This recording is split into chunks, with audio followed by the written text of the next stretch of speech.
Welcome to bird media. నేను వైష్ణవి. తెలంగాణ రాజకీయాల్లో ఇప్పుడు ఒక ప్రశ్న బలంగా వినిపిస్తోంది. రైతు బంధు, రైతు భరోసా, రకరకాల రైతుకు సంబంధించిన రకరకాల ప్రాజెక్టులు నడుస్తున్నాయి. అయితే రైతు పక్షపాతిగా తెలంగాణను ప్రొజెక్ట్ చేసుకున్నారు మాజీ సీఎం కేసీఆర్. కానీ ప్రస్తుతం కనుక చూస్తే రాష్ట్రంలో చాలామంది రైతులు అనేక రకాల సమస్యలు ఎదుర్కొంటున్నారు. మరి వాటిపై ఇప్పటి వరకు మౌనం వహిస్తూనే వచ్చారు కేసీఆర్. ముఖ్యంగా కాంగ్రెస్ ప్రభుత్వం వచ్చిన తర్వాత బీఆర్ఎస్ వాళ్లే రైతులు తీవ్ర ఇబ్బందులు పడుతున్నారు, రైతులు చాలా నష్టపోతున్నారు అంటూ రకరకాల వ్యాఖ్యలు చేశారు. మరి అటువంటి దాన్ని ఆయుధంగా వాడుకోవాల్సిన సమయంలో అసలు కేసీఆర్ బయటకు వచ్చి ప్రభుత్వాన్ని నిలదీయాలి రైతుల విషయంలో. ఇక బీఆర్ఎస్ కేడర్ కూడా ఇదే కోరుకుంటోంది. కానీ ఇవేం జరగట్లేదు. ఇటీవల జగిత్యాల్లో నిర్వహించిన సభలో కూడా కేసీఆర్ మాట్లాడారు. కానీ ఆయన ఎంతసేపు తమ హయాంలో రైతులకు ఎలాంటి ఇబ్బందులు రానివ్వలేదు, మేము యూరియా కొరత కూడా లేకుండా చూసుకున్నాం, వీటితో పాటు రైతు బంధు, రుణమాఫీ సమయానికి అందించామని కూడా చెప్పారు.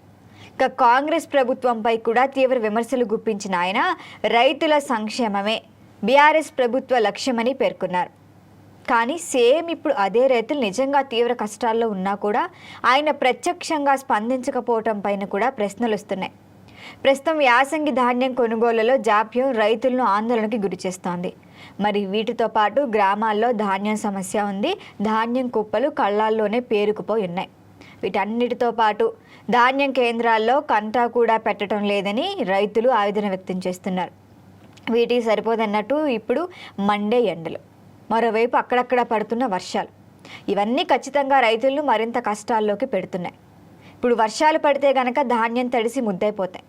కొన్ని చోట్ల అయితే కుప్పలుగా కొట్టుకుపోయిన ఘటనలు కూడా అక్కడక్కడ మనం చూస్తున్నాం. అయినప్పటికీ కూడా ఇప్పటి వరకు దీనిపై కానీ జరిగిన విషయాలపై కానీ కేసీఆర్ఏ కానీ బీఆర్ఎస్ పార్టీ నుంచి కానీ ఎటువంటి స్పందన కనిపించట్లేదని రైతులు ఆరోపిస్తున్నారు. మరి ఇదే సమయంలో రైతుల మరణాలు కూడా రాష్ట్ర వ్యాప్తంగా కలకలం రేపుతున్నాయి. రీసెంట్గా ఇంతకు ముందు కురిసిన వర్షాలకి కూడా గోడలు కూలి 4 ప్రాణాలు కోల్పోయారు.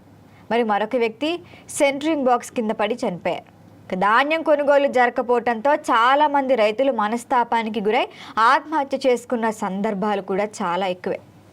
ఇప్పటి వరకు తెలంగాణలో చూస్తే సుమారు 8 మందికి పైగా రైతులు ఈ రకాల కారణాలతో ప్రాణాలు కోల్పోయారు.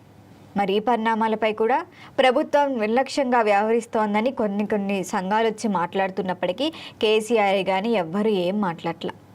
ఇటువంటి టైంలో కూడా కేసీఆర్ ప్రత్యక్షంగా రంగంలోకి దిగితేనే రైతులకి కాస్తో కూస్తో ధైర్యం వస్తుందని గులాబీ శ్రేణులు కూడా భావిస్తున్నాయి. కానీ చివరికి వరంగల్లో నిర్వహించిన రైతు సంగ్రామ సభకి కూడా కేసీఆర్ హాజరవుతారని పెద్ద ఎత్తున ప్రచారం కూడా జరిగింది. స్టిల్ దానికి కూడా ఆయన అటెండ్ అవ్వకపోవడమే కార్యకర్తలు నిరాశ చెందారని కూడా తెలుస్తోంది. అట్లీస్ట్ సోషల్ మీడియా సమావేశం నిర్వహించి రైతుల సమస్యలపై ప్రభుత్వాన్ని ప్రశ్నించినా బాగానే ఉంటుంది. కానీ కేసీఆర్ అది కూడా చేయట్లా.